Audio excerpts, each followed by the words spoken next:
Tim Vine makes me laugh out loud more than anyone in the world. Bit of advice, ladies and gentlemen.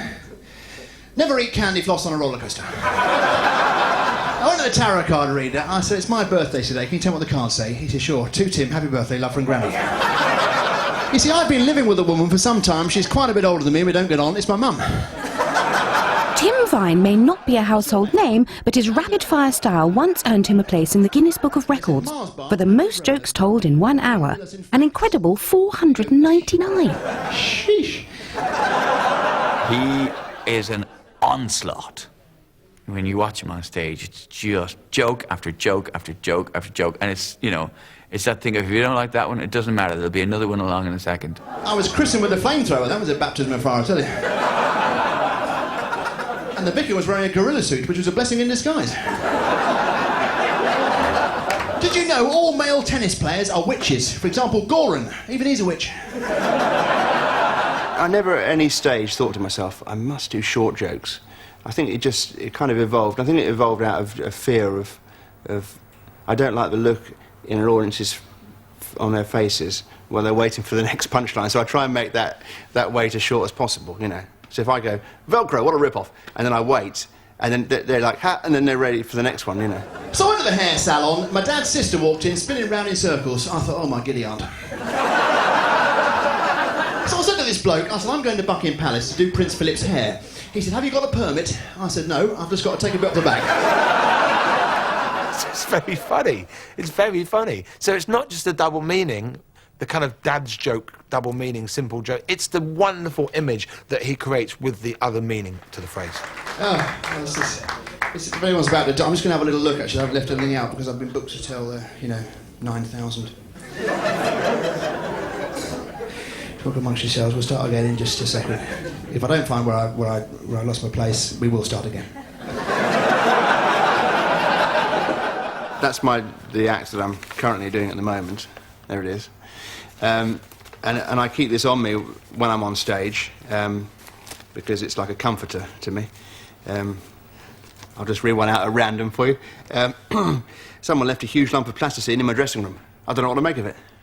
Oh, that's all right. Oh, we hardly missed anything out. All right. Tell you what, as a treat, I'll add some more. This is now your edit point here.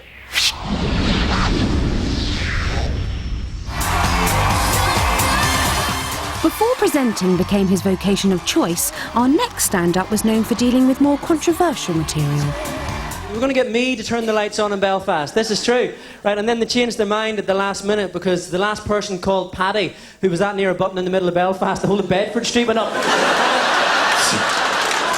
In County Down, in 1988, Patrick Keelty's father was murdered by loyalist paramilitaries, despite having no connection to the Troubles. It was an event that later shaped Keelty's comedy.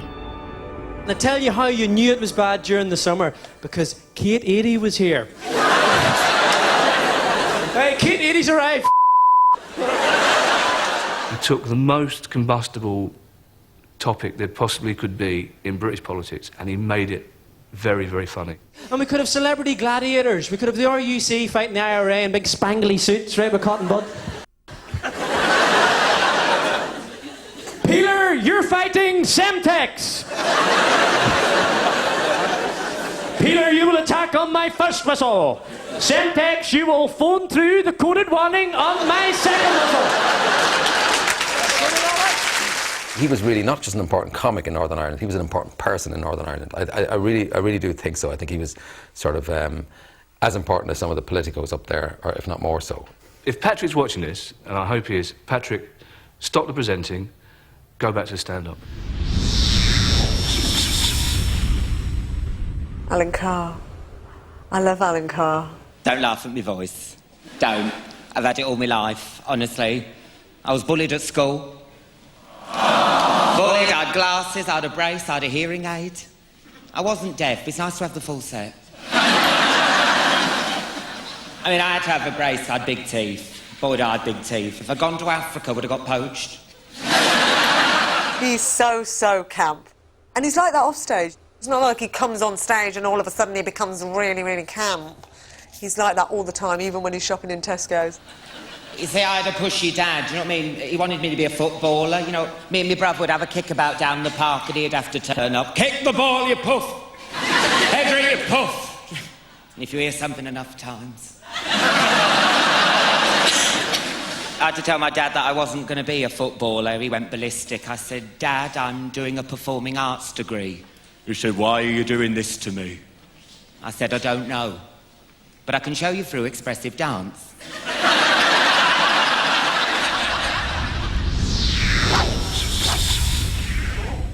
It's a bullseye! And here's your host, Jim Bowen! In at 97, it's Britain's favourite game show host with his own brand of corny crackers. What a super audience we've got tonight. We've got some people in from Warwick tonight, haven't we, young sir? From Warwick? Yes, very nice. Couple here, not married, just living together. Drops same as he used to do on the bullseye, super smashing, super... Oh, you've not worked for 7 years. Oh, smashing, super. You know. Oh, you write poems and ditties, then. Have you ever shown your boyfriend your ditties? When I was doing Bullseye, in the first series I did, and second and third, in fact, they were all crap, but they didn't find me out until we'd finished doing them, and the Rolls Royce was in the garage. This fella walked into this pub, it's true. He was positively possed. Jim Bowen's been doing stand-up since the swinging 60s, the liberal times, an age of equality and obvious influence. The freedom we used to have, when we were only comics, right at the bottom of the ladder in terms of consequence, was we could talk about anything, because we're only comics. We're not sending people to Iraq, we're not cancelling pensions, we're not making people work till they're 70. All we're trying to do is lubricate the pains of the day, and that's all we were, until the do-gooder came in. And they're a pain, they're an absolute pain, and you can't do jokes about this, that and the other, and that started to hamstring the whole joy of comedy and stand-up. I used to live in Blackburn, and I came back about 3 months ago trying to find a shop, and I lost. And I saw this Indian gentleman walking towards me, nice chap. I said, excuse me, he said, what are you wanting? I said, Tesco. Bloody Tesco, what's bloody? I said, Tesco, let me thread this, that's thinking. I said, I said, Tesco, West Indies, 114 for 5. And, see?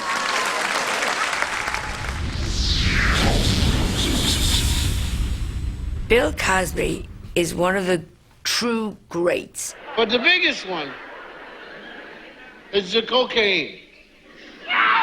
There they go. There they go. Cocaine, Jack. Bill Cosby's stand-up performances showcased his prowess as a storyteller and became a platform by which he could put across his astute yet hilarious views on popular subjects such as work, family, and even drugs. And I said to a guy, I said, tell me, what is it about cocaine that makes it so wonderful? And the guy said, well, it intensifies your personality. And I said, yes, but what if you're an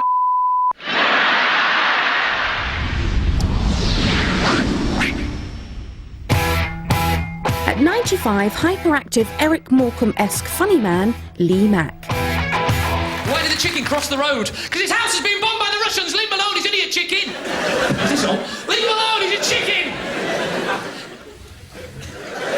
Sorry, not chicken, Chechen. By saying broad appeal, people don't like the word mainstream. I'm quite happy to embrace the mainstream. There's like a cut-off point where if you're liked, it's good, and if you're liked quite a bit, it's very good. If you're liked a lot, it's bad. I wish someone would tell Robbie Williams that this doesn't constitute entertainment. Look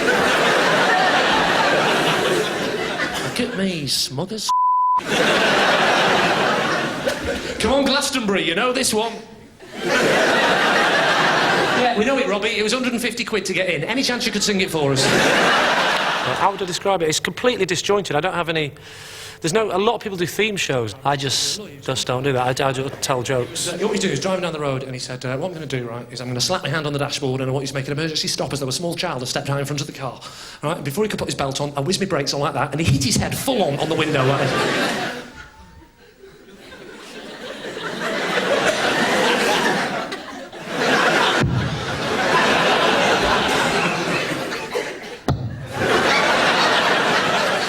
He turned around and he said, why don't you wait till I slap my hand on the dashboard? I said, there's a child's life at stake here. I haven't got time to about the games, have I? I just keep telling jokes, look at me watch, and when the hour and a half's up, I say, I'm off. Done my time. Union rules. John us after the break for more great orators on stand-up comedy. If he still doesn't understand what you're saying, smash the place up.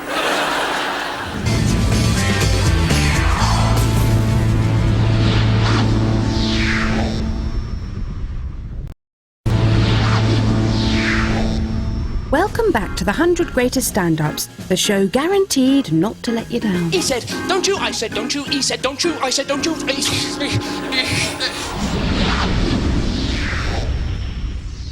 Well, Father, best of luck. The Latin, Father. All right, yeah.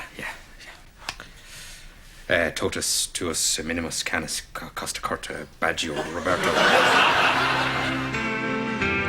Ardal O'Hanlon made his name in Britain with his role as a priest on Craggy Island. But as a successful stand-up and author, his material is poles apart from the childlike ramblings of Father Dougal. And Sue Lawley stopped me one time. Do you know Sue Lawley? Another person I hate, actually. I hate her whole family as well, my dad. But she was asking me if I was ever stuck on a desert island, what 2 books would I bring with me? And I didn't like the threat implied in that question. Nothing can replace the excitement of going on a stage in front of a bunch of people, you know. I imagine flying fighter pilots might be something similar, or, you know, or burglaring a house. I said to her, the first book I'd bring with me would be a big plastic inflatable book.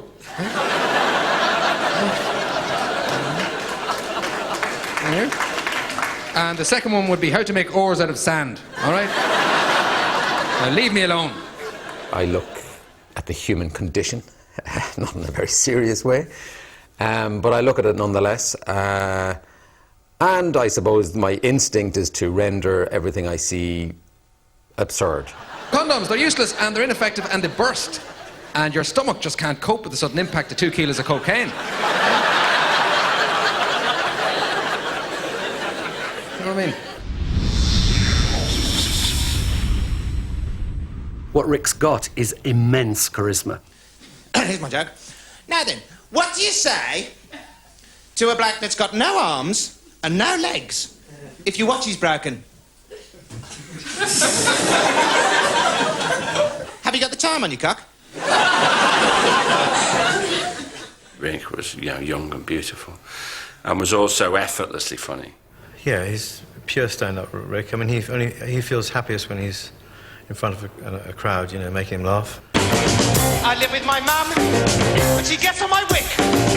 And when I'm told off, I'm deliberately sick. So look at you squares.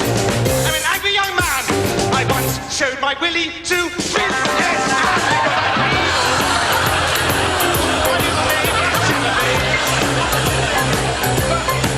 yes, I am evil. What? Don't you mess round with me! Bloody hell!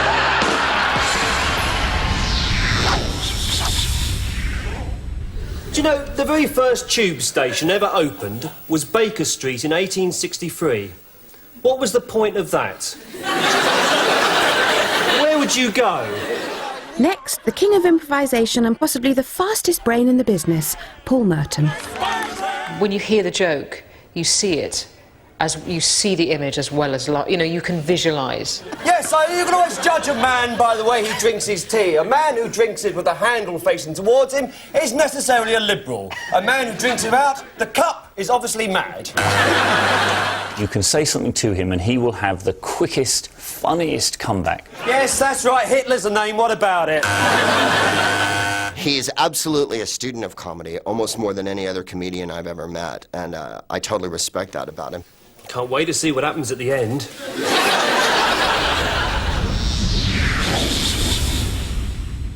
Nothing bugs me no more when I'm demonstrating than to have some cat tell me, why don't you get on back where you came from in a foreign accent? In the 1950s and 60s, Dick Gregory was one of America's most influential comedians, championing civil rights while blazing a trail for future black comics. I was the first Negro comic permitted to work a white nightclub. That had never happened before, because no black person was permitted to stand flat-footed and talk to white America. And I never will forget that night. I jumped out of bed, got in my car, rushed over to the west side of Chicago, right in the height of the ride. I get out of my car, and here's this colored woman picks up this brick and throw through this pawn shop window. And she grabbed 3 pistols. And I rushed up to her and said, "Cool it, baby. Don't act like this. You're going to mess up the whole civil rights movement." She said, "Damn the civil rights movement. I just caught my husband with another woman, and I'm going to kill him." Dick Gregory became the first black comic to be invited to sit down and talk to the host after performing stand-up on the immensely popular Jack Paar TV show in 1961. Problems we have. Had I just gone on the Paar show, my salary would have probably jumped up to $500 a week. But to sit on the couch, I went to $5,000 a night.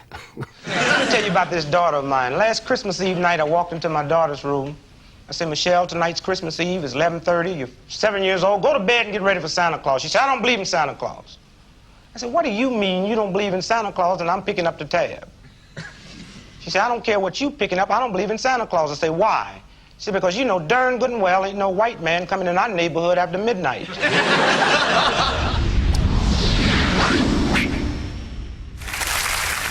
Our next stand-up may never have made it onto the list if he hadn't taken some advice from a legendary comic when he appeared on the TV talent show New Faces. Thanks, Ken. I haven't been in show business long. I used to be a long-distance lorry driver on the Isle of Wight. Very, very, very funny. I'd give him 120 out of 100. When I done New Faces, he was on the panel. He watched the rehearsal in the afternoon, and then I went to make up, and he sat in the chair next to me.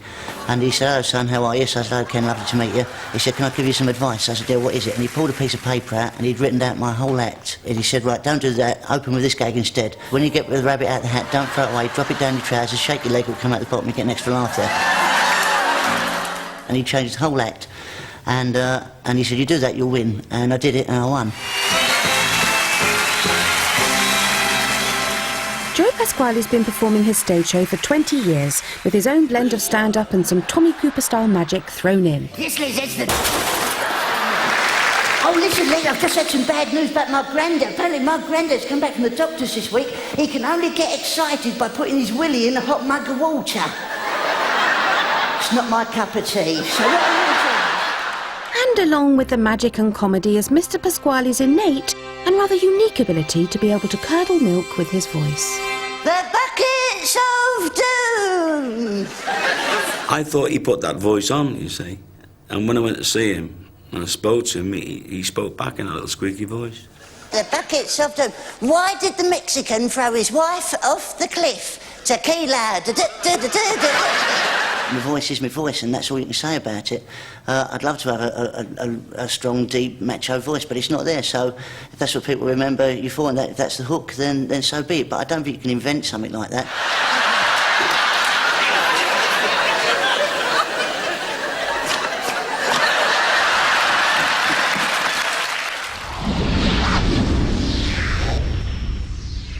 The last time I played London was at the Palladium Theatre in 1958. I must have made a very good impression, because here it is, only 17 years later, and they brought me back. Now you're talking about a fella that can't time a gag. Cigar, no bluster, no fluffing his lines. Just there. It was absolute magic. I smoke between 15 and 20 cigars a day. My age, I gotta hold on to something.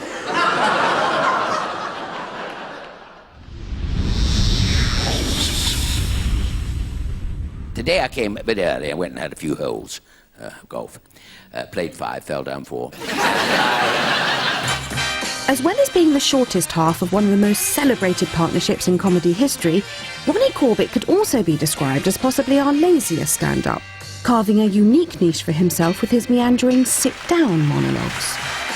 You watch the Ronnie Corbett monologues, they seem surprisingly modern.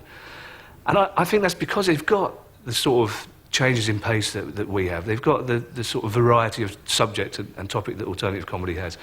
And also somebody who's kind of aware that some of the jokes are corny and cheesy, but colludes in that process. It was 5:30.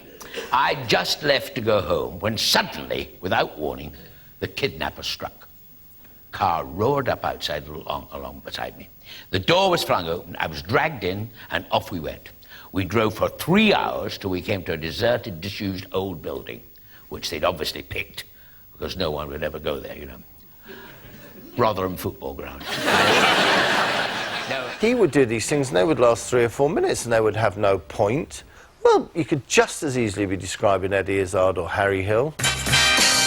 Corbett continues to perform his gags to packed-out theatres today, preferring orthodox stand-up these days.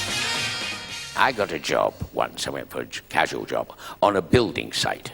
Labour, the foreman said to me, "Can you make a cup of tea?" he said to me. I said, "Yes." He said, "Can you drive a forklift truck?" I said, "Christ, how big's the kettle?"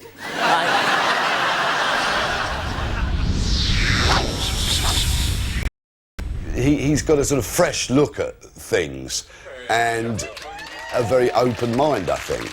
And, of course, he is so cool. If I wanted to tell you you had pretty eyes, it ain't got nothing to do with sex. I see you at the bus stop, your eyes are amazing. I ain't seen no eyes like this ever. I want to go say, "Hey, you got some beautiful eyes." I'm living in the UK, so I have to find a way to construct that. I don't want to come right out and say it in just an obvious way, because you might think I'm being sleazy, or you might think I'm taking the piss, or you might think I'm trying to rape you. So, all of us, at some point, who are stand-ups and we make people laugh, you've worked out how to do that. But that's not enough in this business. You got to be funny in something else. Whether it's funny and surreal, funny and slapstick, or whatever, it's got to be funny in something. I got a big character, I got a big nature. I like to say things big. And if you want to meet British people and hang out with them, you have to contain your enthusiasm. He walks on, you think, this is the coolest man in the world. I mean, who wouldn't want to be Reg D. Hunter? At number 86, it's Bob Newhart and his seminal driving instructor routine. Well, what did Mr. Adams do before he let you pull out into traffic? Well, in addition to praying, let's say. Each one of his routines was perfectly organized, perfectly written, had a perfect punchline. I think it was exceptionally gifted craftsmanship. We always want to check our rear view mirror because that...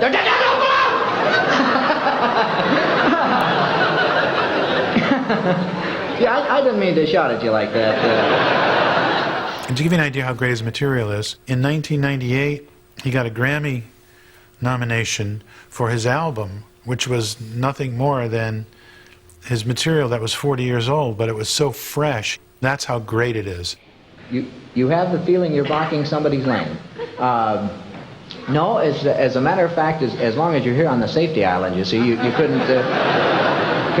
be blocking anyone's lane, huh?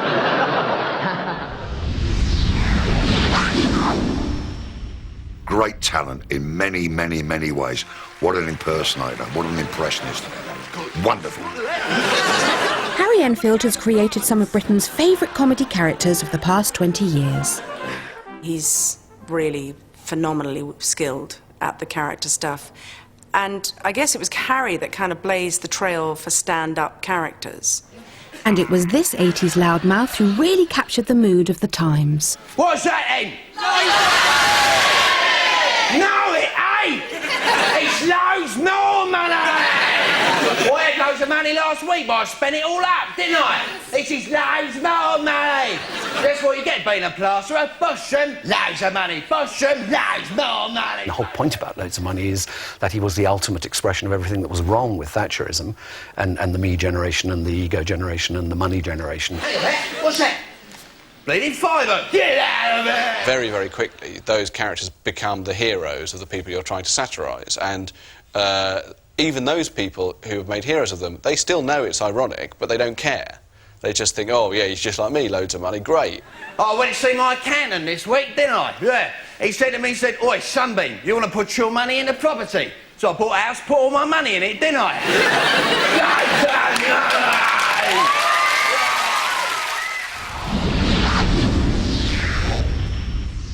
The thing I like most about him is he looks like a gay beetle. I like fruit baskets. A fruit basket enables you to mail somebody fruit without appearing insane. Dimitri Martin is a self-confessed smartass, and who can argue with him when part of his act includes a 224-word palindrome, 3D crosswords, and a poem written from the words on the back of a beer bottle. Read it after the show and think of me in a bar, alone. I like him for being clever and not being ashamed of it. And with an IQ higher than the housemates of Big Brother combined, Martin has even won the Perrier Award. If I can find a number for every letter so that this mathematically works, I win. And here's the solution. And sometimes a simultaneous equation becomes true with the same numbers. I am not a dork, I am a nerd. Whether it comes from a kind of geekiness or nerdiness, it doesn't matter. What does matter is nobody else could effectively tell Dimitri Martin's jokes. I like the beach. I like to get there really early before everybody else shows up. And I take like 30 bottles with notes in them and throw them into the water. And then I wait for everyone to come to the beach. And when someone goes to pick up one of the bottles, I go up behind them. Because when they open it, inside there's a note that says, "I'm standing right behind you."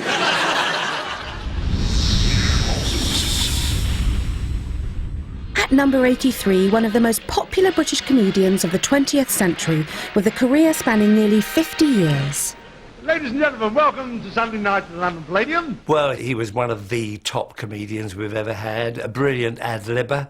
Tommy was very popular. You lucky people, he used to say. That was his catchphrase. Tommy Trinder in his day were the best.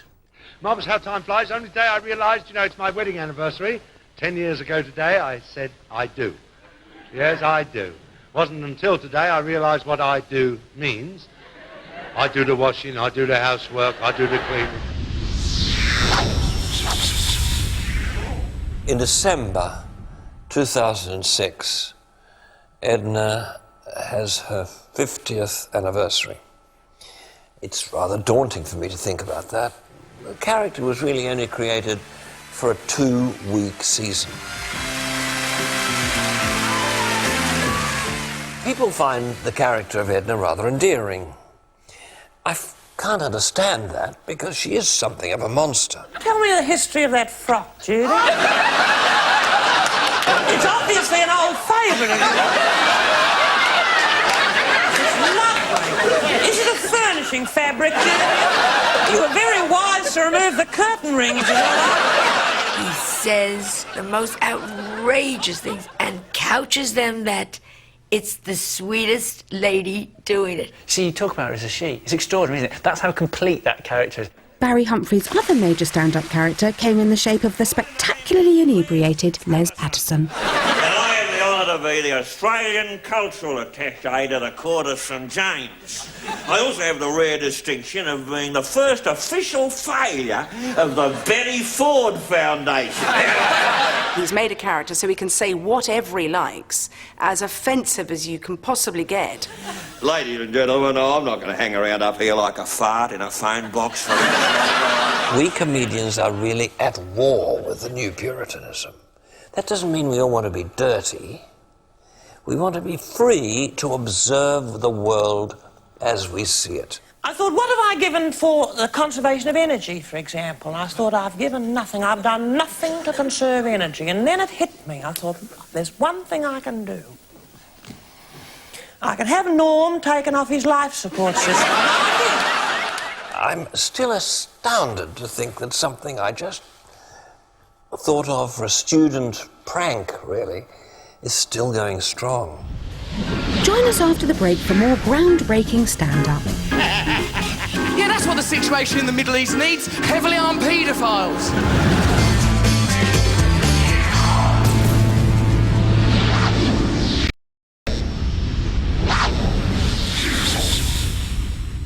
I don't know why I'm sitting here if Peter Kay's gonna in.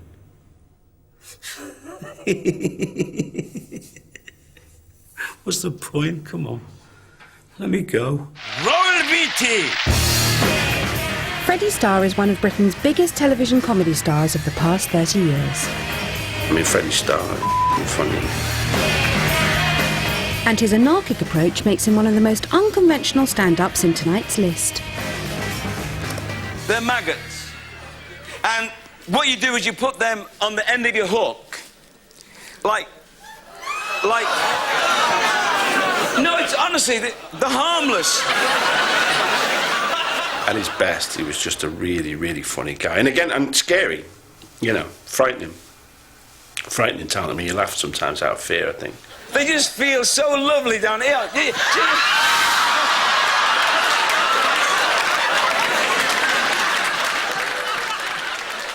I think a lot of people are afraid of me, and quite rightly so. Because I do like give them a bit of stick when I'm on there, you know.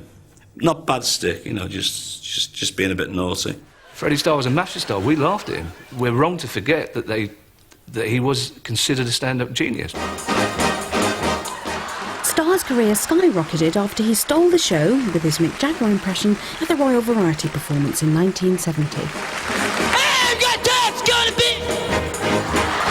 You're gonna give your look to me. You're the man of Gabourey.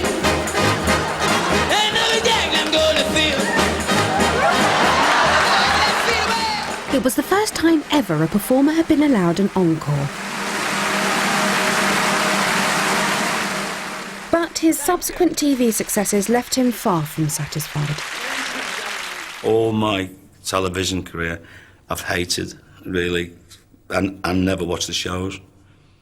Never once. I didn't like what the writers, you know, were doing to me.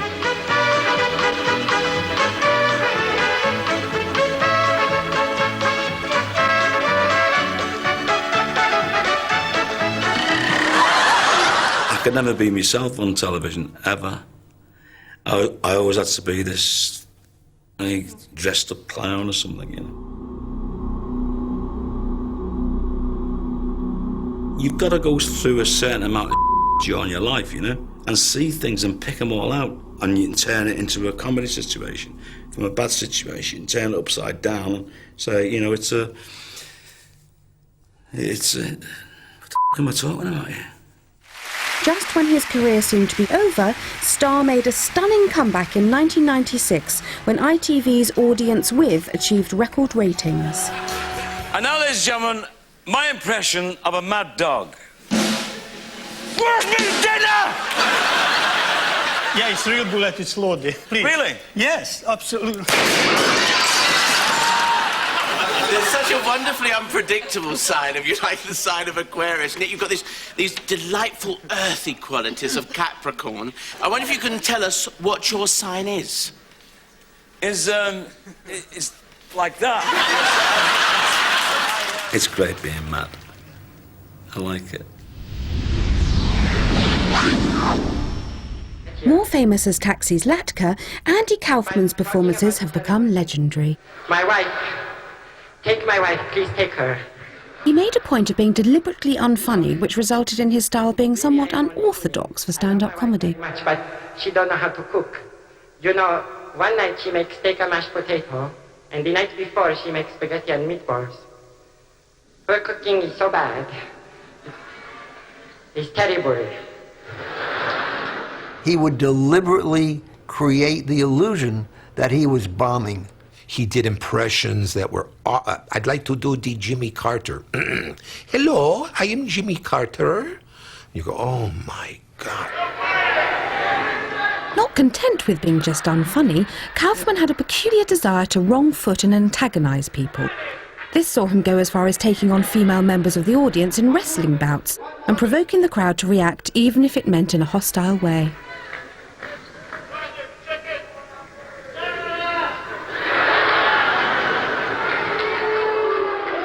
He would goad the audience, he would irritate them, he would insult them, and he was very, very mean. Andy Kaufman died of lung cancer in 1984, but his reputation as a prankster led many to believe that this too was a hoax. 4 years before his death, him and I worked on a script called The Tony Clifton Story for Universal Studios. On page 124 of that script, he has the character, this alter ego character that he did, Tony Clifton, die of lung cancer at Cedars-Sinai Hospital. When you start putting all these things together, people said, he faked his death. What's the difference between Frank Carson and the M25? You can turn off the M25. Yeah, so Frank Carson, he looks like a young Austin Powers. You've heard them all before, it's the way I tell it. Our next stand-up is one of Ireland's best-known comics and king of the rapid-fire delivery. The insurance man called this morning and said, if the last instalment on your granny's funeral isn't paid, up she comes. Since you've left home, your fella has become a sex maniac and tries to make love to me every opportunity he gets. Please excuse the wobbly writing. Let me get away with that one. One of the lovely things about going through life is to be a funny man. And I'm a funny man. And I'm a funny man among funny men. His whole life is around making people laugh and making them happy. That's a crack of that one. If he ever stops joking, I think he'll just fade away and disappear. He's unique, Frank. Bloody good comedian. I'm too bloody good for this programme. He's got a great catchphrase. And everybody in the country or everybody in the world knows it. The way I tell it doesn't matter. Your Uncle Frank Carson has been telling jokes at 1,000,000 miles an hour for over 40 years. But he really came to prominence in the 1970s on the groundbreaking stand-up show, The Comedians. The phone rang in the middle of the night and he lifted the phone. He said, I'm sorry, you've got the wrong number. It's the meteorological office you want. And she says, who was that? He said, some fellow wanting to know if the coast was clear. He's a brilliant gags man. He's been around forever and he will be around for forever, probably. What about the fellow who was on Mastermind? He said to Maggity Magazine, do you mind if I answer questions with my back to you? He said, not at all. He says, what's your name? Joe Wilson.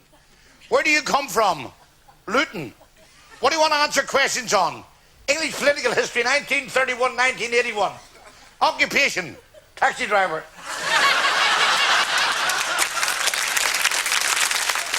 Don't forget it, I'm available for cheap cabaret. Thanks. How are these jokes working in England? What do you think? Are they working all right? Damn. See, if I was in a be getting laid right now. At number 78, the man who is to stand up what the Beach Boys are to music, Mitch Hedberg. He's what Stephen Wright would have been if Stephen Wright had gone to the beach and smoked a joint. Yeah. I had a roommate in Florida. His name was Eddie. Eddie was kind of slow on the mental draw. I was writing a letter. I had a problem. I said, Ed, how do you abbreviate Arkansas? He said, I don't know. Just start spelling it, then quit. Sadly, there was an early end to Hedberg's career when in 2005 he died from a drugs overdose, aged just 37. I'm very, very sad to not be able to spend the rest of my life listening to thoughts from his head. That's a great head that's not in the world anymore. You're going out for a little while? I said, yes. Why? I said, because I don't want to stay in, that's why.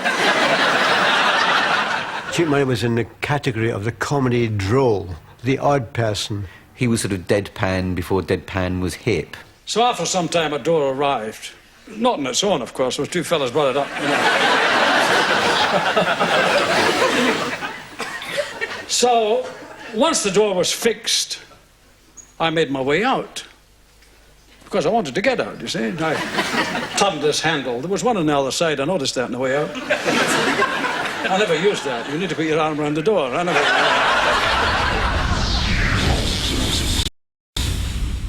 Oh, Arthur's a lovely south... I think he's south East London. And he's lovely. Oh, there goes the phone. That'll be Arthur. At number 76, broadcaster, actor, writer, and the stand-up circuit's favourite compere, Arthur Smith. First exposure, my name's Arthur Smith, but before we bring on the next act, I've been asked to say whoever it was who put a tab of acid in the producer's pint of bitter, that was very naughty indeed. But anyway, the producers asked me to say, can the three blue crocodiles go and see her about the custard? I think the best compliment you can have, almost, as a compere, is if as has happened to me occasionally, someone's come and said, excuse me, where are the toilets then? You know, they sort of feel you're somehow the owner of the place who happens to have stepped up, and by a strange stroke of luck, it's quite funny too. You kind of own the evening, in a sense, as a compere. The Tufty Club, that was a funny thing. I remember thinking at the time, what a curious idea to get a squirrel to tell little kids how to cross the road. I mean, they don't have a good record on it, do they, squirrels? Bonga, bonga, bonga, bonga, bonga. I don't know why I didn't go the whole way and get a hedgehog to do it, thank you. our next stand-up made a drunken bet with his friend, not only did it turn into a hit comedy show, it also led to the creation of a whole new comedy genre. Hello, my name is Dave Gorman. Documentary comedy was a phrase coined by a journalist in the Times to describe what I was doing. For the last few months, myself, my flatmate Danny, his video camera and my credit card have been trying to find, meet, shake the hand of and photograph everyone we can called Dave Gorman. I wouldn't claim to have invented a genre, but at the same time I have to admit that when a journalist writes he has created a whole new genre, there's a little part of me goes, thank you. Our first Dave Gorman lives in East Fife. Hello, my name's Dave Gorman. He told us about his son, who's also called Dave Gorman. Hello, my name is David Gorman. From there, we went back down to London, managed to meet this man. Hello. We've even been to France.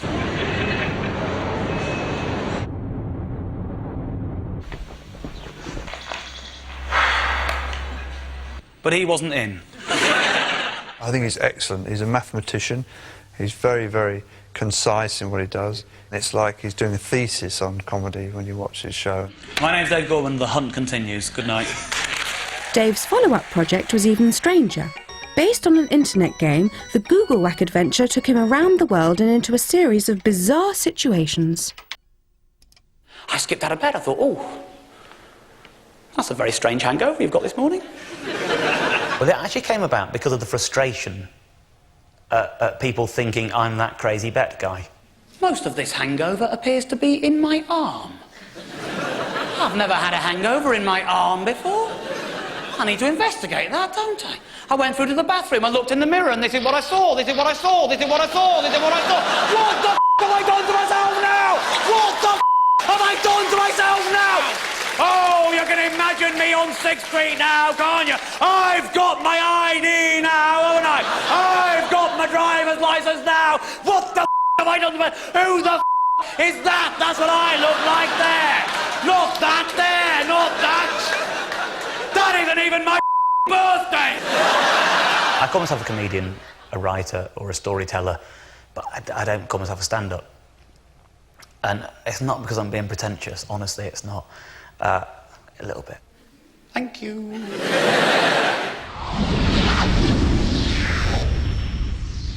Dave Allen was one of the most prolific and successful comedians ever to come out of Ireland. With 11 series and dozens of one-off specials, his brilliance was to take commonly held assumptions and beliefs, mainly about the taboo subjects of religion and politics, and turn them into hilarious comedy routines. And God comes down and has a conversation with Eve and tells her that she can eat of any fruit in the tree in the whole garden with the exception of one fruit tree. He's talking to a woman. He actually tells her not to eat of the fruit. And then when she said, which tree can't I eat? He said, that one over there. He points it out to her. Dave Allen was timeless. And, you know, in a political landscape, you know, where the comics were generally doing stuff about, you know, this Packy and this my mother-in-law and all that, and he wasn't doing that. He was one of the forerunners of alternative comedy because he treated the audience as intellectual equals. He assumed that they knew what he was talking about. He didn't talk down to them. Some of my best friends are priests. Mind you, I wouldn't let my daughter marry one of them. I think that's rather unfair on priests. They're not allowed to get married. But on the other hand, when you think about it, it's more for us. I really think they should be allowed to get married. I think if a priest meets another priest and they like one another, they should be allowed to get married.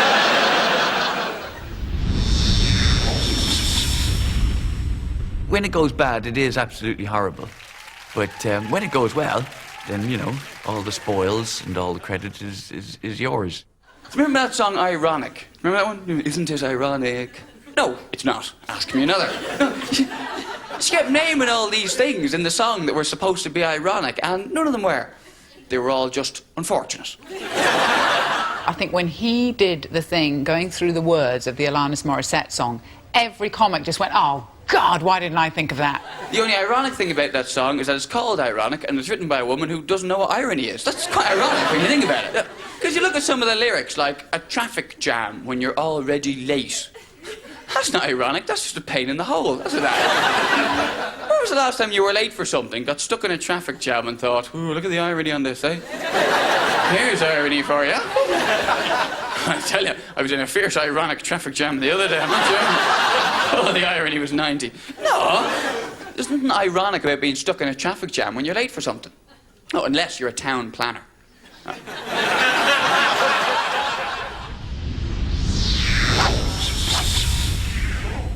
Frankie Howerd is my favourite stand-up ever. Love Frankie Howerd. Oh no! Oh no, Mrs. Frankie Howerd could lick anyone in the ring when it came to double entendres. In a career that spanned 6 decades, he became a favourite with everyone, from students to their grandparents. Frankie Howerd developed a wonderful technique of looking outraged at the filthy minds of the audience. So it was never him actually doing it, it was you reading stuff into it. Nay, nay, as the horse said to the trainer as he was being mounted. I mean, the horse, not the trainer. Terrible warrior, nerve-ridden performer, and he was clever enough to adapt that, to make it a style. I prefer to call it creative apprehension. No, but I tell you, I've just felt you do that sort of. Everywhere else in the world, that kind of comedy died out in the 1960s and 1970s. I would. I'd like to be a toy boy. The trouble is, when you get to my age, you don't find so many openings. You know. No. So when Frankie Howerd came back and was ironically rediscovered in the late 80s, early 90s, we said, yeah, but there is something intrinsically funny about Frankie Howerd. Frankie died in 1992, but kept on entertaining his audiences until the bitter end.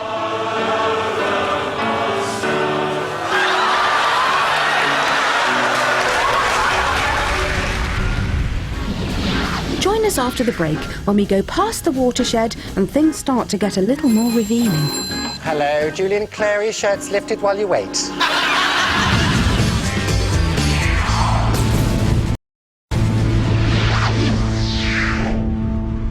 Welcome back to our cultural comedy countdown. William Shakespeare went into a pub, a landlord said, "Get out, you man! You man! It's a man, isn't it, eh?" But I do find it really funny. You know, I mean, that right-on comic he does is hilarious. Cut to that. There's a black fella, a Pakistani and a Jew in a nightclub having a drink. What a fine example of an integrated community. John Thompson's alter ego, Bernard Wrighton, is based on cliched 70s club comics and one very outdated and bigoted stand-up in particular. Nice to be with you. This fellow walked in a sex shop. He said, "Have you got those blow-up dolls?" He said, "We only got black ones left." He said, "Well, I'm not Rachel Bezos. Give us one of those." Got it home, blew it up, and it mugged him. I'd written a few jokes with the pretext of, imagine if Bernard Manning was PC, and then there's a black fella in the voice. And that's what I was doing that night. I was comparing other acts, and people loved it. My mother-in-law, I'm not saying she's tight. I'm not saying she's tight. She's not. She's very generous. Oh, she bought me and the wife some lovely wedding presents. She's actually helping out with the mortgage. I love her. What do I think of him? Well, if you take somebody off, you're just struggling, aren't you? You know that. I don't take anybody off. I'm me. He goes, John Thompson, I've never heard of him. He goes, the difference between him and me is I'm making money. How many Pakistanis can he fit in a minute? Well, it's obvious. 4 and possibly a small child.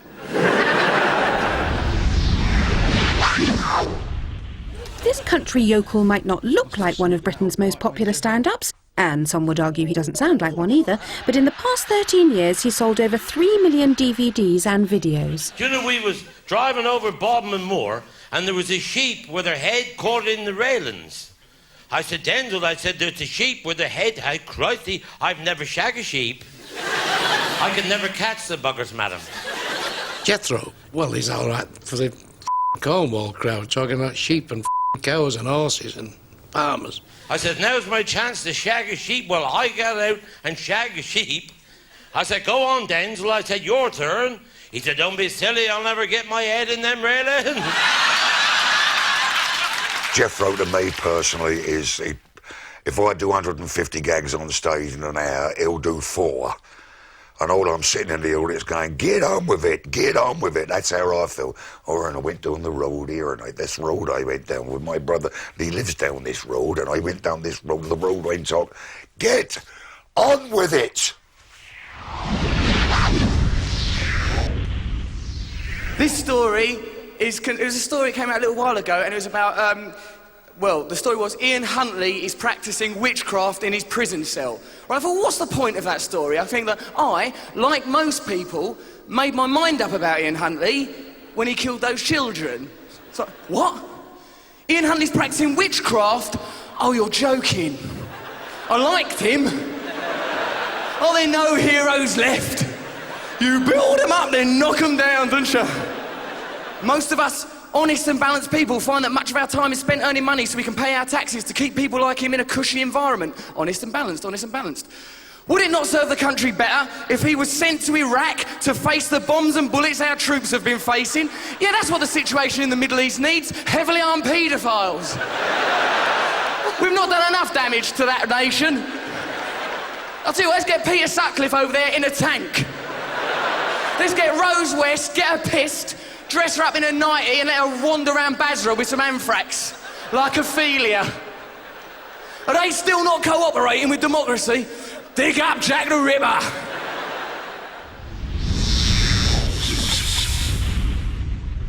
You know burgers? They make them out of eyes and penises. Now, I don't know about you people, but that is how I want to eat my eyes and penises.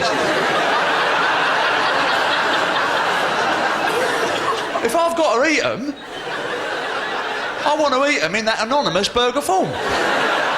I started at 27 as a stand-up, very late, compared to a lot of the people now. I mean, I'm booking sperm, in fact, at my club. Once a regular on TV panel shows, Lee Hurst turned his back on television to concentrate on running his own comedy club, where he was brought up in Bethnal Green, appropriately called the Backyard Club. Because I'm a Cockney and we talk very, very quickly, it's a bit of a machine gun approach. I love this about medicine for your stomach, and it says on a bottle, warning, may darken your stool. Right? And when I read that, I think, why do they feel the need to warn me about that potential outcome? Which one of you people is checking their shit that regularly that this could upset your working day? Who stands up off the lid, looks back and goes, oh, I'll do the kitchen that colour?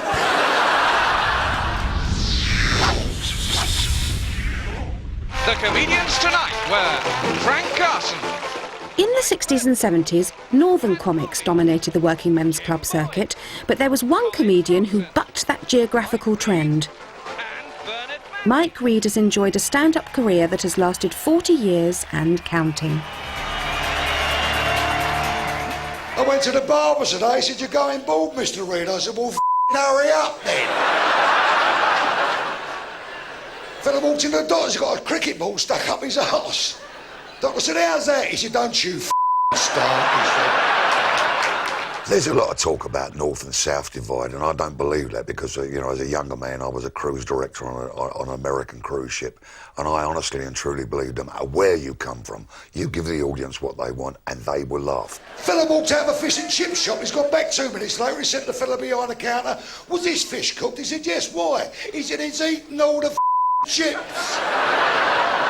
I'm extremely aggressive on stage, and as old as I am, I'm still a little bit aggressive on stage, but that gave me something a little bit different from other comics. Geezer went to the doctor examined him, he said, I've got to tell you, mate, he said, you've got a special strain of AIDS called HIV 556. He said, what does that mean? He said, well, it means you'll be dead within 3 days. He went home, he said, Mum, I've got HIV 556, you'll be dead within 3 days. She said, don't worry, son, come down the bingo hall. He went down the bingo hall, he won everything. 4 corners, any line, full house. Up come the National Grid. £78,000 he won. The bingo caller said, son, I've never known anybody so lucky in my life. He said, lucky?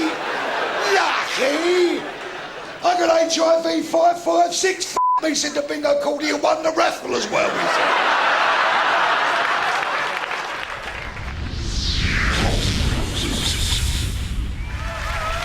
Our next comedian has built up a reputation for being one of the more cerebral stand-ups on the circuit. Twice Perrier Award nominee Chris Addison. It's a pleasure to be here. It is. It's always a pleasure to do stand-up in a theatre. The ultimate middle-class way of enjoying a proletarian art form. Isn't it? Anyway, I feel slightly embarrassed not to have brought a bottle of wine. The thing that I want to make my comedy about is making big ideas, taking big ideas and being really daft, really stupid with them. You feel here's a man not just trying to do some gags and going home. He's thought about what he's trying to say. You know, the Spanish Catholic Church is. You know this? At Easter time, there's a town in Spain where they throw a donkey off. We throw the donkey off the church to commemorate the time that Jesus... Yes? F*** off. It's like they're trying to outdo each other. It's like Pamplona started it. Okay, we run the bulls through the streets, then we kill them in the ring, yeah? Well, f*** you. We're going to throw a donkey off a church, yeah? F*** you, we're going to fight a pig at the cliff, yeah? F*** you, we're going to put a rhino in a blender, yeah? F*** you, we're going to get a giraffe, put him in a dress, put him on roller skates, push him down a hill, yeah? F*** you, we're going to get an elephant, blow in his trunk till he bursts.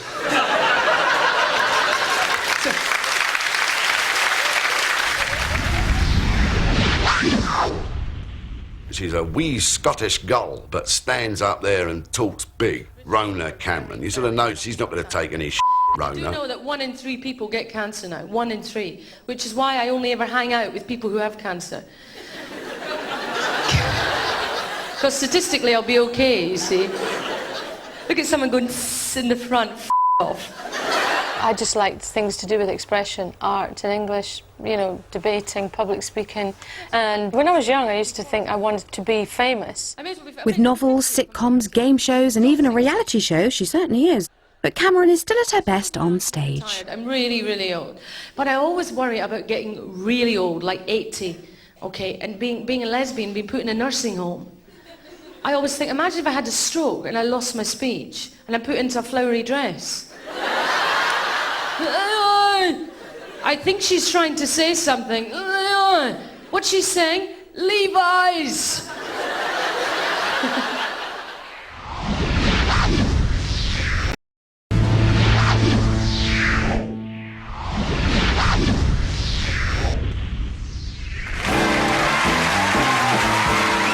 Steve Martin is so brilliant. The writing is so brilliant. The acting is so brilliant.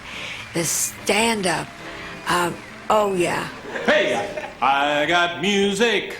I got rhythm. He was a rock comedy god. In the 1970s, Steve Martin was the most absurd and zany comedian America had ever seen. Although he claims to have become a stand-up by accident, by the end of the decade he had become the comedy equivalent of Disneyland. I think the whole concept of a man in a white suit with grey hair, with an arrow through his head, playing the banjo, and just talking cack, just worked. But it didn't just work, it worked on an extreme level. He was playing 20, 30, 40,000 seater auditoriums in America in the 70s. Oh no, I've spilled water all over the stage! No problem. It just became less about making people laugh and more about it just being like a rock concert, like a personal appearance. And that's why he just jacked it in. Martin became one of Hollywood's biggest stars, employing the same comic mannerisms that made him such a successful stand-up. About 3 weeks ago, I met a girl, and she was real nice, and she invited me to her apartment. So I went over there, and she had the best pussy I have ever... Oh, now come on! I'm talking about her cat. Now that makes me sick right there. You can't say anything anymore that people don't take it dirty, and I'm sorry, that disgusts me. That cat was the best fuck I ever had.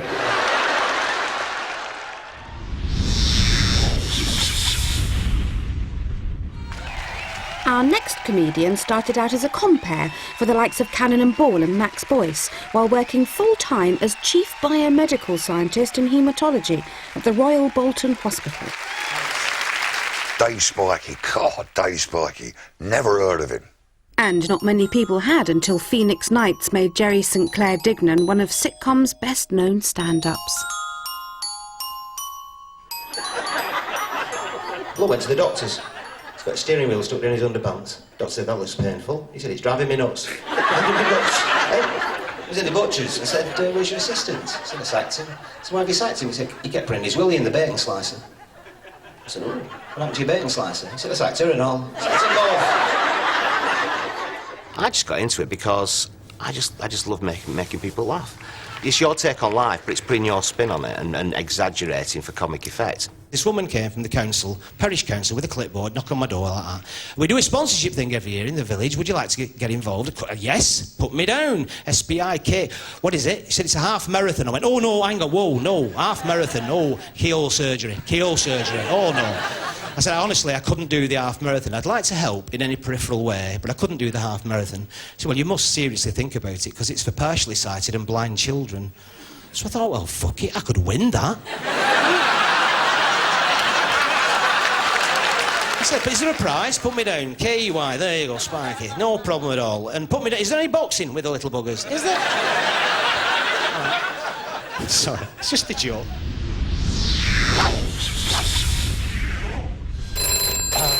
Hello, Julian Clary, shirts lifted while you wait. Julian Clary is the queen of camp humour. Since 1983, he's had a number of comic incarnations, from Gillian Pieface to the Joan Collins fan club. And after all these years, he's still standing up. They said it could never be done. They said I'd never be a Bobby on the beat. But quelle surprise, I'm wearing marigold gloves and I've got a truncheon in my pocket. I've only been in the force a couple of weeks and already I'm president of the Shiny Helmet Club. Julian, for me, always just like really pushed it too far. He couldn't quite settle on the sort of acceptable. The only real reason Fanny and I are back on this show is that we haven't yet found our way out of the building. I think it's true to say that I've been spending the last fortnight struggling down passages. In 1993, Clary pushed a little too hard when at the National Comedy Awards a gag about Norman Lamont and his fist didn't go down very well. After that, he was sort of seen as a bit of a loose cannon who couldn't be trusted. And I really admire that. I think that's great. Can you hear me at the back? You're receiving me at the rear, that's good.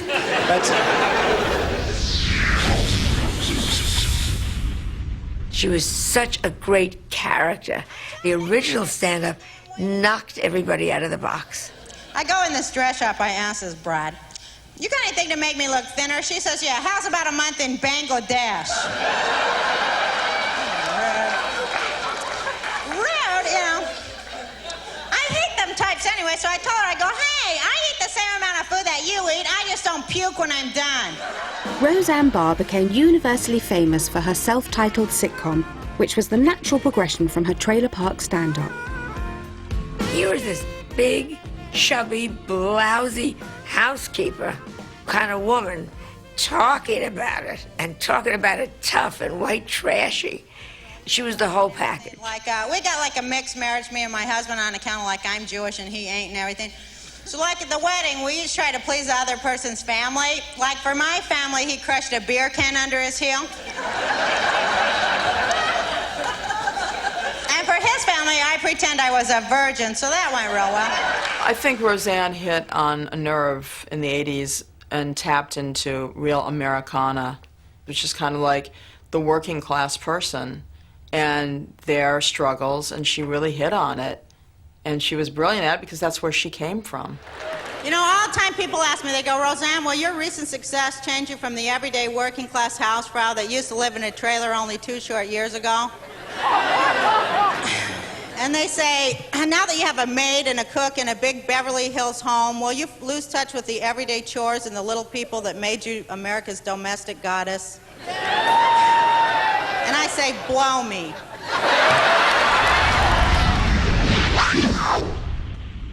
I'm a bit pissed off about that, actually, because my favourite programme is None on the television, which is Blind Date. Big Blind Date fan. I love Blind Date. But I always think the contestants are a bit weird, aren't they? A little bit desperate. That way. I wonder if they speak like that all the time. If you go up to them in the street and ask them a question like, excuse me, do you know I could buy some coal?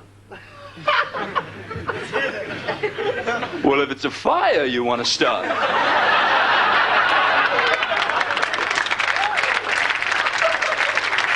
I'll light one in your chimney that's never going to go out, you know, because I'm hot.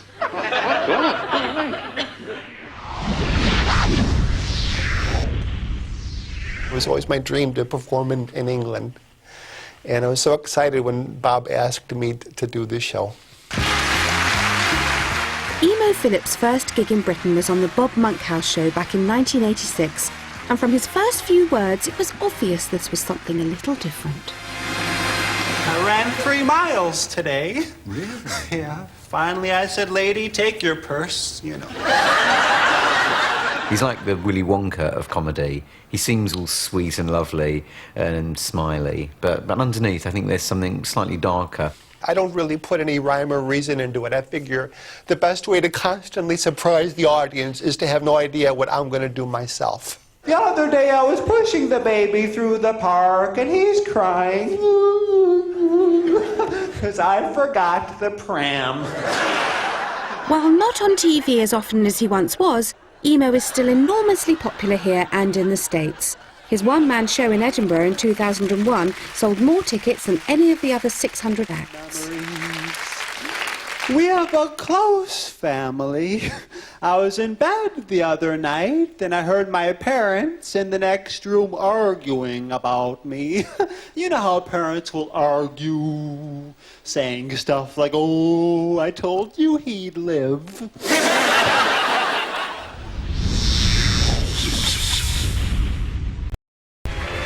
In a career that lasted nearly 40 years, our next act became one of Britain's favourite comedians. With 15 self-titled TV shows to his name, he was one of a very small number who got his laughs from deliberately performing badly.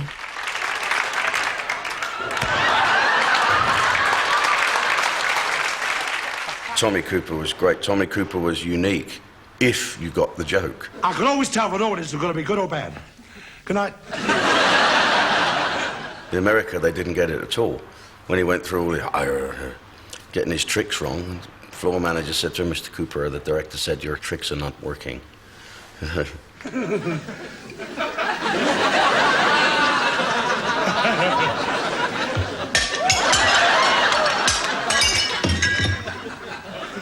backed a horse today, 20 to 1. Give me 20 past 4. And the jockey kept hitting like that with a whip. Not like that, like that. What the British people like is a really good character and a warmth and a spirit. It doesn't matter what he did. People absolutely loved him. Spoon, Jar Jar, spoon! I think anyone can do magic badly, but you have to be a genius like Tommy Cooper to get away with doing it the way he done it. He knew what he was doing. It was a natural thing. It was just a natural instinct he had. He knew what the prop was. He knew how to get a laugh out of it, and it was funny. He didn't have to do anything with it. You just have to sit and watch the tapes now and go, he was a genius. Stop!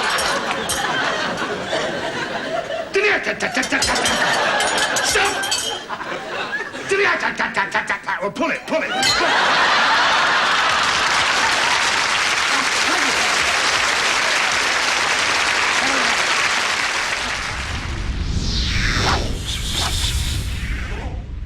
At number 52, Jerry Seinfeld, whose self-titled sitcom made him one of comedy's biggest stars. He used his wry and keen observational skills as a comedian and turned the show into one of America's most successful comedies ever. Still performing today, Jerry continues to use his insightful way of looking at life to make audiences laugh. I think if I was an Olympic athlete, I would rather come in last than win the silver. If you think about it. You know, you win the gold, you feel good. You win the bronze, you think, well, at least I got something. But you win that silver, that's like, congratulations, you almost won. Of all the losers, you came in first of that group. You're the #1 loser. No one lost ahead of you. And they always have that photo finish. You know, the photo finish was always silver, gold. This is the whole race. Gold, silver, bronze, dead last. Greatest guy in the world, never heard of him.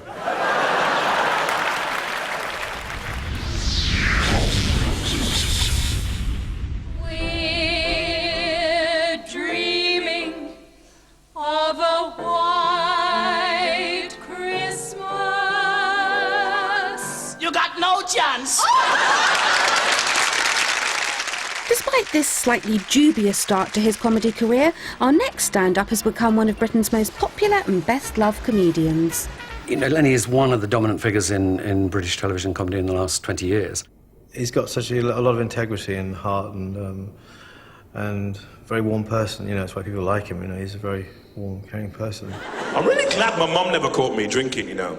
I'm glad the police never arrested me and took me down to the police station because my mum would have had to come and get me out and that would have been a fate worse than death. She'd walk in. Where is the criminal? You bring shame and tribulation down on my family? You mean to say you was a alcoholic now? You with the 3 stripes, let me a trunch on. You mustn't do it again. You mustn't. Come in. Film star Bob Hope arrives in Yokosuka, Japan on his Far East tour. Yes, Bob, it's you. As American as apple pie, South London-born Bob Hope was famous for entertaining US military personnel overseas, though he never travelled anywhere unless armed with a crack troupe of gag writers. I'm sure he was truly a patriot and enjoyed doing it, but it was also an incredible public relations thing. I mean, everybody in the world knew where he was all the time. This is a great country. This is a fascinating area. It's full of history and other things difficult to cure. If you're not writing your own stuff, don't fucking get on the stage, you know? What is the point of someone else writing a joke for you? That is just a money-making machine. I don't know how big this ship is, but they use Sicily for an anchor. I then go along with the argument that Bob Hope is somehow not as good as he could be because he doesn't write his own stuff. Because by that argument, you know, Elvis Presley was rubbish, and he patently wasn't. Elvis Presley was fantastic. But we're not here to talk about him. We have quite a few Marines on board. Well, the sailors have to have someone to dance with.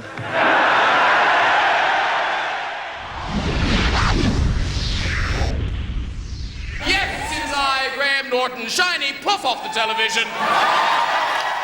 At number 49, it's the acid tongue-in-cheek of Graham Norton, a man whose larger-than-life persona has made him one of Britain's most popular presenters. Graham Norton is gorgeous. He had to be a star. Getting his own show on Channel 4, Norton didn't employ the usual chat show decorum, but instead went for the jugular, or any vein that was throbbing.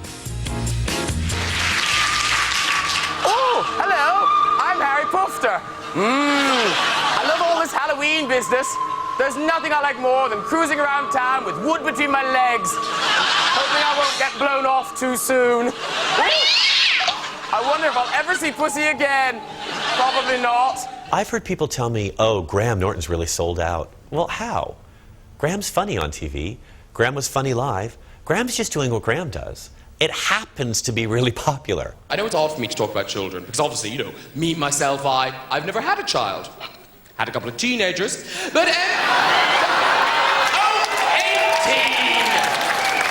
18 teenager! Because let's face it, when you get to my age, the last thing you want to do when you wake up in the morning is iron someone's school uniform. No! Just me.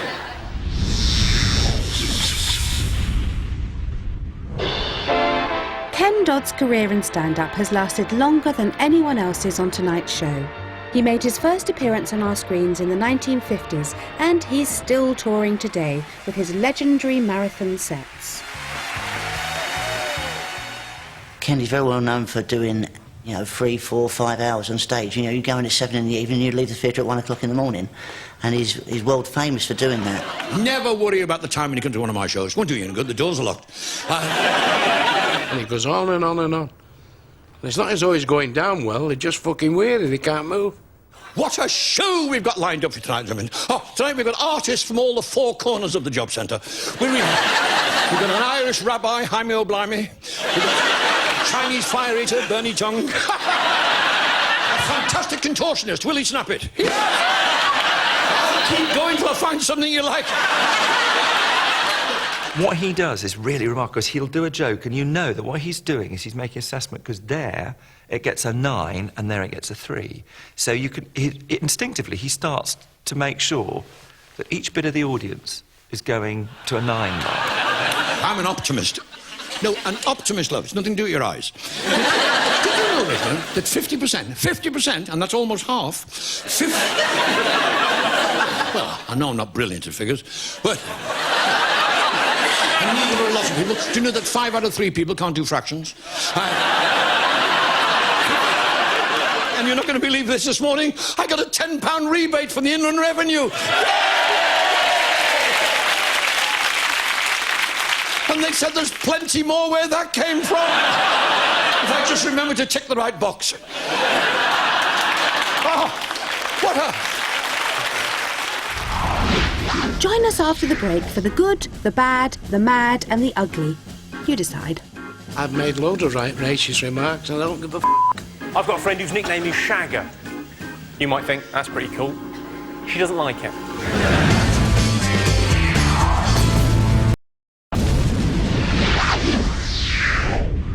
Welcome back to the show with only jokers in the pack. I stayed up one night playing poker with tarot cards. I got a full house and 4 people died.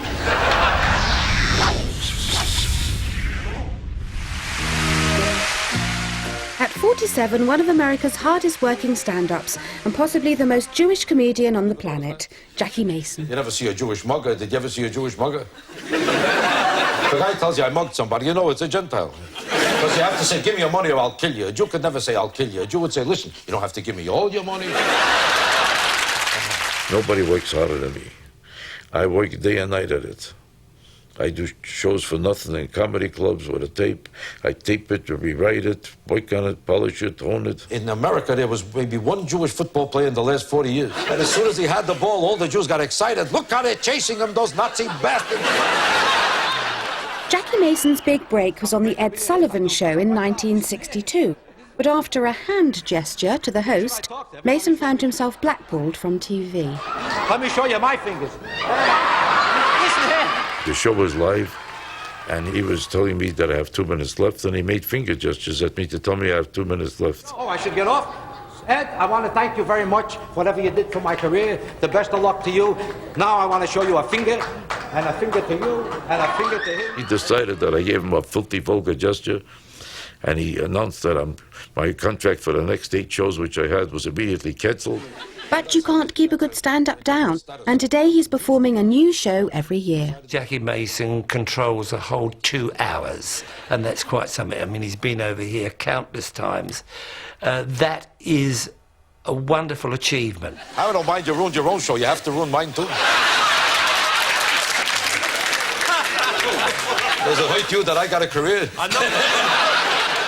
The truth is, there's nobody ever lived like Jackie Mason. Even Shakespeare was nothing compared to me. I will say many things in the course of tonight's show that you will not agree with. I will say, for example, people who fly short haul should be ASBO. Arguing that the dissolution of the corporations is the sine qua non of democracy. And that the First World War should be taught in our schools. For the invasion of Iraq, it was. Recognise this man? He is one of the few remaining British comedians to combine both stand-up with political activism. It's all a very long way from this. In 1993, Rob Newman was one half of the most popular comedy duo in Britain. Stand-up comedy had been dubbed the new rock and roll, and Newman and Baddiel became the first comedians ever to sell out the 12,000-seater Wembley Arena. In an ever-changing career, Rob Newman started off as an impressionist before performing on the Mary Whitehouse Experience with David Baddiel, Hugh Dennis and Steve Punt. Yeah, I recently just split up with my girlfriend and I still don't understand what it's all about, because I asked her why and she said, "You are completely immature, period." And I said, period. Newman and Baddiel went on to write more series together, but the Wembley shows were a turning point in Rob's career. When he did Wembley, I think something, hit the back of Rob's head. I don't mean quite literally, but I think there was a ping where he just went, this isn't comedy. And, Rob's gone on this weird journey where he's totally kind of immersed in politics. Rob's career's been a kind of struggle through a succession of different identities that probably weren't him. And what's brilliant now is he's finally settled on one that is him. I was in North Carolina And the guy next door said to me, I'll tell you this much about the United States, we are sure bringing about world unity. Because the one thing unites the entire planet, hatred of us. It's like y'all became one big nation called the rest of the world. And I said to him, well, actually we did. In fact, we've even got our own flag. He went, oh yeah? What is it? I said, same as yours, but on fire. Rob's nothing by halves, you know, like, I used to hang out with Rob a lot, but now that he goes everywhere on a bicycle, you know, he'll come up to you and you go, oh, hi Rob, how are things? You still got your car? You know, as if because he's on a fucking bicycle, everyone has to be on a bicycle. Move to China, you fucking cunt. People are watching this saying, is that Mara Hindley? How did she get out? You got to dress up as a woman to be funny, that's the time to fucking turn it in.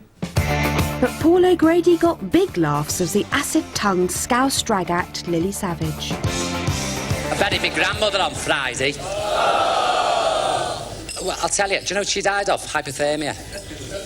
Had nothing to do with the weather, oh no. She's been shoplifting in bee-jams.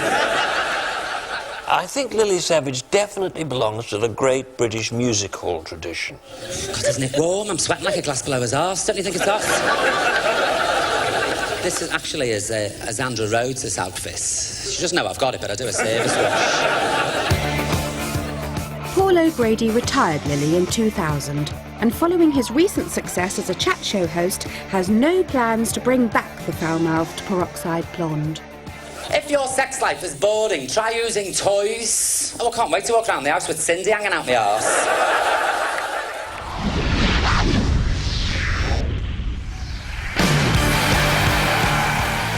In terms of pure manic energy, Robin Williams is unequalled. He jumps in and out of characters at breakneck speed and is acknowledged as being one of the best improvisers in the business. Robin Williams' gift was he was faster than anyone, off the top of his head. Just fast. Now, there must be some sport where they don't do drugs. I mean, they're not golfers on cocaine sitting at the first tee going, 4, 5, get it out of here!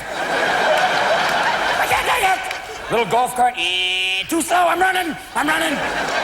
And you couldn't be paranoid in a sand trap going, I'm never getting out of here alive, man! Everything I do, I know before I go out. I don't think of anything when I'm out there. But he's like fast, smart, just amazing. The commentator, he seems to be having problems on the third tee. Why are you talking so low, man? Why are these 300 people walking behind me so slow? Look in the hole. There might be a snake. Look in the hole. Robin Williams, wonderful. Robbie Williams is the singer. I don't like him.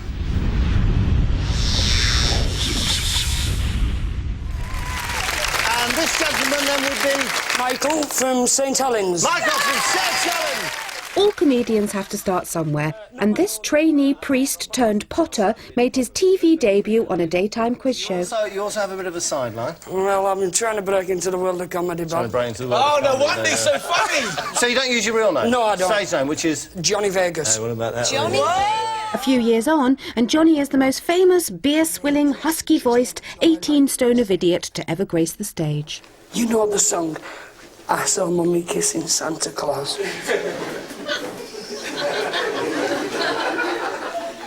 I come downstairs and she's straddling him. To watch one of his shows is a just total emotional journey. To see this act, and it is an act at the end of the day, of a person kind of having a sort of total breakdown and just wanting to be loved and wanting to please the crowd. Fuck you! This is the life I could have married into. There's still time. Keep on, come on! You know, if you love me, have me. But don't just use me to piss your dad off. With Johnny, you genuinely believe that anything could happen. I mean, I've seen him wrestle people to the ground. You know, he's chased people around the room trying to steal their wallets. Come on, I'll arm wrestle you for that. I'll arm wrestle you!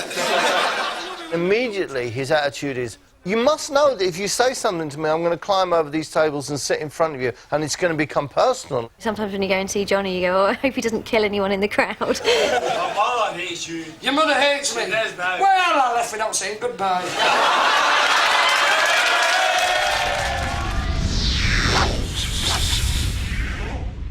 When you get on the Underground in London, right, when you start your journey, take out your mobile phone, right, and set the alarm on it for 15 minutes later, right? Then a quarter of an hour later, you'll be 700 metres below the surface of the city. And your phone will go off. And everyone else in the tube will go, what? His phone works on the underground. At which point you go, how are you? How's yourself? No, you're coming through loud and clear. How are things in Tokyo at the moment, right? The entire train will be going, no, there's no bars at all in this thing. How did you get the reception down here? That's ridiculous.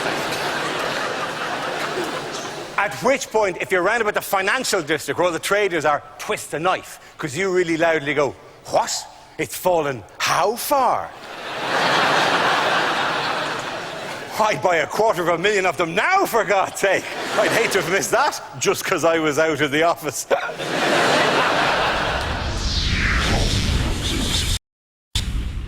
He's probably the best stand-up in Britain at the moment. Who's actually working? I think Stuart Lee is sublime at the moment. Stuart Lee is brilliant, full stop. Stuart Lee began his career as one half of the comedy duo Lee and Herring. More recently, he gained notoriety as the co-writer of Jerry Springer the Opera, but is considered an all-round agent provocateur and one of the most admired stand-ups on the circuit. It's kind of the same sort of thing as I've always been doing. It's just that in 2000, I'd get reviewed and people would go, here he is again with his long, monotonous sentences, boring. And then suddenly, 4 years later, they're going, hooray, here he is again with his long, monotonous sentences, genius, 5 stars. So I don't know what happened. Walking around there on the 9th of November, 911, and I went into a little Spanish bar. And on television, there was all this film of buildings on fire and things falling down and people running around screaming. And I said to the barman, where's that? In Spanish, ¿Dónde está? And he said, Nuevo Eureka. And I thought, oh, it's in Colombia or somewhere, it doesn't matter. It'll make you think about a whole host of subjects, so you'll go away, it's sort of enlightened as well as amused. And then I watched for a bit longer Glasgow, and I realised that it was New York, where English-speaking people live. And therefore, a terrible, newsworthy tragedy. The thing about Stuart is you just know that every word that comes out he's wrestled with, thought about, pondered. If you were to lock an American for 60 years in an empty underground bunker which contained nothing except a woolly tea cosy, the American would not even be curious enough to be tempted to see if the tea cosy would make a serviceable hat.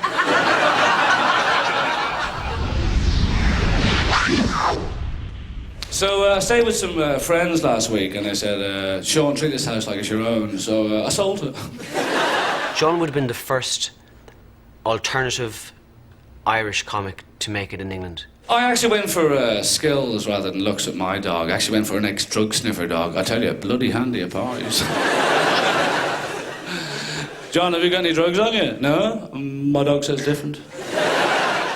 Initially, all your kind of source material is your life, initially, and then, you know, you have, well, I went for darker thoughts, and comedy seemed a good way of doing that at the time. We thought we had a poltergeist in the house, because strange objects used to move around. And then we realised this only happened when Dad lost a lot of money on the horses. Oh, fuck, go on here.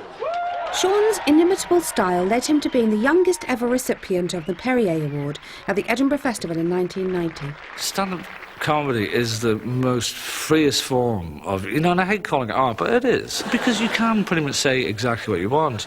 But I do that thing as well, and we all do. When you're drunk, I dance with my pets. And you think it's a great old laugh. And your dog's there kind of going, these aren't hands, Sean. These are legs. I'm a four-legged creature. This is not normal for me. And you see their sad little faces as they're trying to dance backwards, like...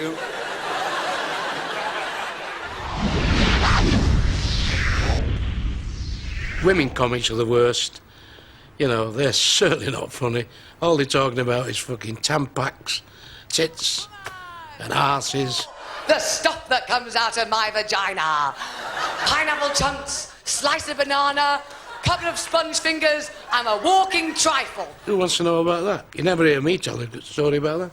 Maybe not Bernard, but Jenny Eclair has made a name for herself by being the most filthy and foul-mouthed female comedian on our list. The stand-up persona became very, very, not animal, but very tough, because I had to be, because I was terrified and they were flaming bear pits. I do not see why I should go down on him. He never goes down on me. Possibly because I wipe my bottom this way. That's the way to do it. This way. He goes down on me, comes up looking like a 6-year-old eating chocolate ice cream. I'm an odd mix of huge ego and odd inferiority complex. It's kind of an amazing experience to sort of see her, because she talks so fast and ideas come kind of, you know, they batter you. But I hate it. Hate it, hate it, hate it. When men say that women shouldn't drink. Fuck off. We didn't get pissed, most of you would never get a shag.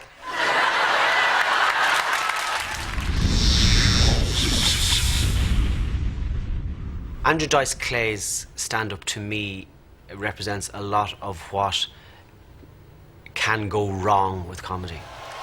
Georgie Porgy Pudding and Pie jerked off in his girlfriend's eye. When her eye was dry and shut, Georgie fucked that one-eyed slut. Oh! It was witless. It was full of this testosterone-charged egotism. I'm all about pussy, I'll tell you that much. I live it, I dream it, I fuck it. I saw a concert of his in Madison Square Garden. I don't know, 20,000 people there, and all falling around the place laughing. And you're thinking, what are you people laughing at? For several years in the 80s and 90s, the Dice Man was one of the most shocking and popular stand-ups in America. He was the antidote to political correctness, and his unashamed racist, sexist and homophobic material went down a storm as he played to tens of thousands of fans in some of the biggest venues in America. Ironic or plain nasty, his fellow comedians are equally divided.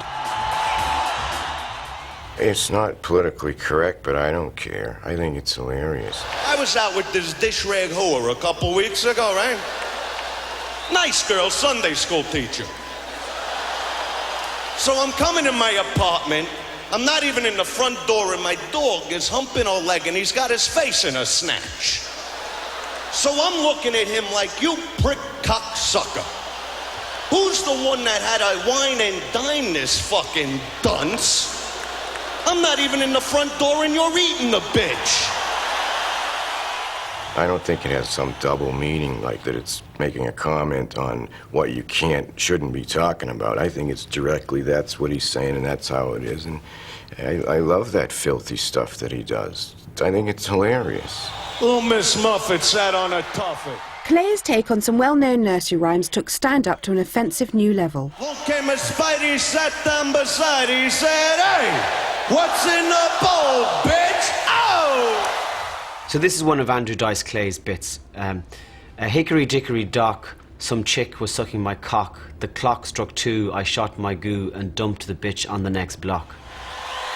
Hey, diddle, diddle, the cat and the fiddle, the cow jumped over the moon. That's more than my lazy wife does, that fat fucking smelly baboon. Bada bing! You're shit! Stay with us for more groundbreaking comedy after the break. Black people is niggas. The niggas have got to go.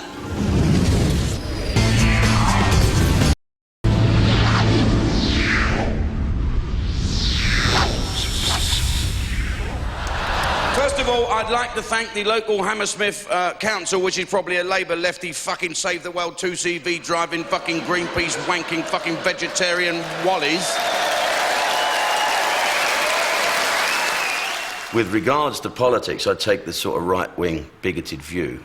But I hope people in the audience get the joke. Do you know what else I'd do? I'd get rid of them fucking Romanian begging gypsy women. Do you do that? Yes! Get them out of London! Jim Davison is a rather nasty man who isn't a very good comedian. You're a star, you're a star. Laughter Time next, and to a fellow who's scored the highest mark so far in the series. And I'm sure you're going to enjoy him again tonight. Jim Davidson. Nick. I said, morning, officer. I said, hello there. Hello there. Well, it was Birmingham. I said, what's the water like? I said, oh, it's lukewarm. I dived in, it was freezing. I said, I thought you told me it was lukewarm. I said, well, it lukewarm to me. He's probably the only act that I've seen up to now on New Faces that in 40 years' time we're still going to know about him. Well, not quite 40, but Jim Davidson is still doing stand-up. He's sold over 5 million DVDs. Whether on or off stage, he's never afraid to voice his opinions. I don't like women. I fucking hate women. I do. I've had 4 of them and they've got on. I can't fucking work them out at all. We couldn't fuck them. We wouldn't talk to them at all, would we? Who's married here? We all fucking are. Look, we're all sitting there trying to have a little bit of a fucking laugh. It has to takes me to cheer you up, doesn't it? What a fucking state of affairs. You go home at night, the wife's been in bed since the first fucking bong of news at 10. With this nightie that her mother used to wear. Right, yeah, fucking state of that. I think politically correctness just fuels the bigots. The more politically correct is drummed down our throat, the more it makes me funnier when I go on and say it's all bollocks. Fucking racist. Don't forget, I started in the days when Love Thy Neighbour, where he was calling them a Sambo and he was calling them snowflake, where racism was cartoon racism. It was fun. Do you know how much money I'm fucking getting for this as well?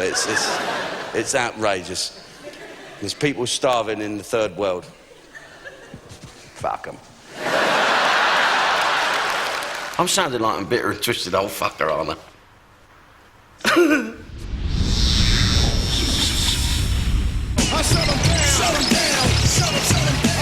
Our next stand-up is as much a political crusader as he is a comedian. So, you want fries? Please, do you want the £4 Okay, so it's 5 fry. Hello? Yeah, I'm a big fan of Mark Thomas. He's really great. In a way, he's gone beyond comedy, hasn't he? Because the subjects he tackles are so serious. I think one of the only jobs left with any dignity, any soul and any pride is prostitution. Seriously, because at least you don't have to say, have a nice day, and just do your job. And if they legalise prostitution, some corporate bastard will get hold of it and they'd market it all and there'd be sort of like McShagburger's drive-in fuck parlour. And you drive in and what do you want? I'll have £120 French thighs, I'll have a muffin, a shake and a McWank. All right, so... When he does stand-up, it's really funny. And it has a political agenda and he tells you things that you didn't know. Where some people will go off on a political rant and won't care that it's not funny for a while. And Mark Thomas doesn't do that. What size vagina, small, regular or large? I'll have a large, thank you very much. Do you want compliments? Yeah, I'll have you're very good and well, hey, I haven't had that for some time. Yeah, I'll have lies with that.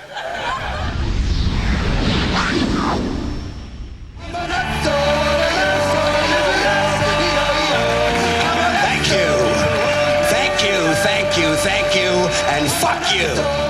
Following hard on the heels of fellow angry Yank Bill Hicks, our next stand-up made a name for himself as the furious, taboo-breaking comedian for the MTV generation. Cocaine? We started that. You're welcome.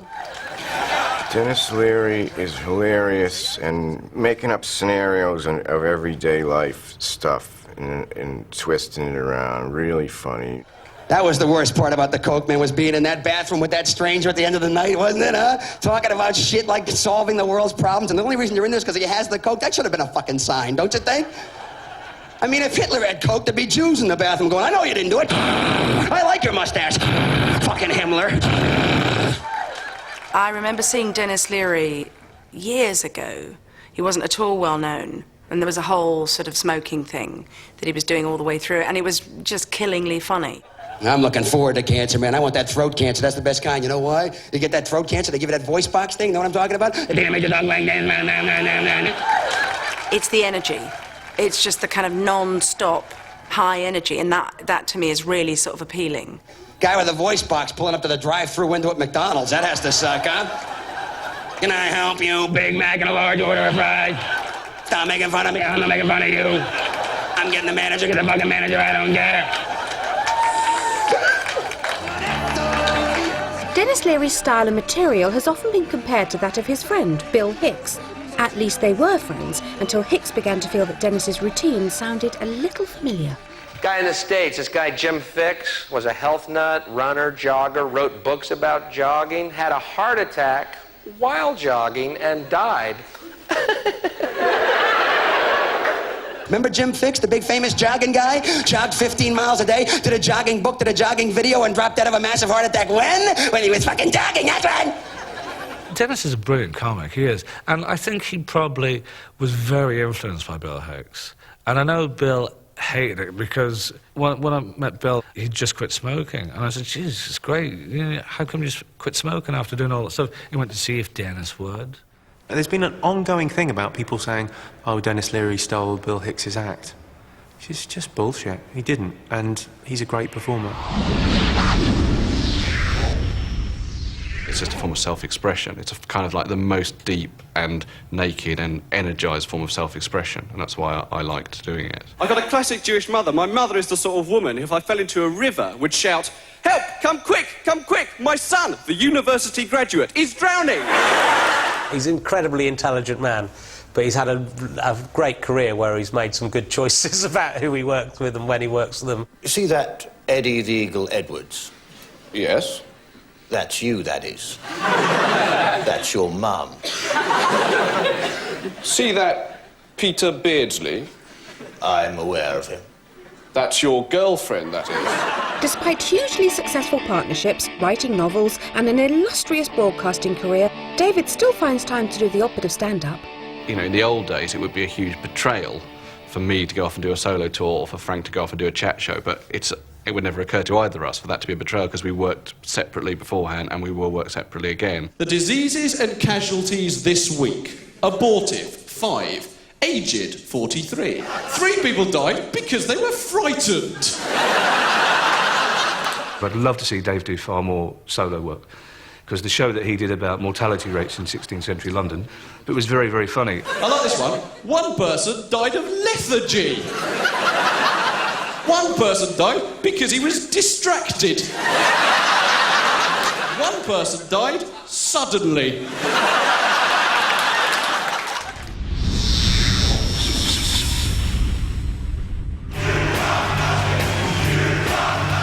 Our next comedian has sold over 4 million DVDs and videos, and he's performed live to over 5 million people. But you'll never see him on TV. Why? Because he's Britain's bluest and most foul-mouthed comedian, Roy Chubby Brown.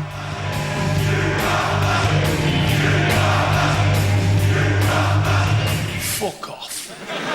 Fuck off. You've got to go and see Chubby to really appreciate him. He's dead blue and he fucking give me both feet like myself. What a funny guy. Being in Manchester today, I've done my good deed for the day. I helped a little old lady across the road. She didn't want to go, but I said, don't fuck me about you little old cunt, move. When I first started in the early 70s, you couldn't say bloody, bugger, arse, nipple, fart, tit or shite without being paid off, thrown off stage or beaten up. There are different times. So 30 years later, and we come to this point. I came down this morning. Oh, our mother was in the back kitchen. Oh, fucking mothers. She looked at me like they do, you know. You've never made my daughter happy. I said, well, you obviously didn't see her sucking me bell end on Friday night then, did you? Once you put that outfit on, and the flying hat and the goggles and that, you become somebody else. Now look, well, we've just come back off a cheap holiday. Went to a little Greek island, which was just like the wife's clitoris, to be honest. Hot, sticky stunk, and you fucking wouldn't want to go there again. I don't have to have them blind. It's a living. You know, I wouldn't stand in the cake shop saying, 3 fucking custard slices, fuck face. You don't do that. Somebody got me Forrest Gump for Christmas. Life is like a box of chocolates, you never know what you're gonna get into. Life's like oral sex. One slip of the tongue, you're in the shit.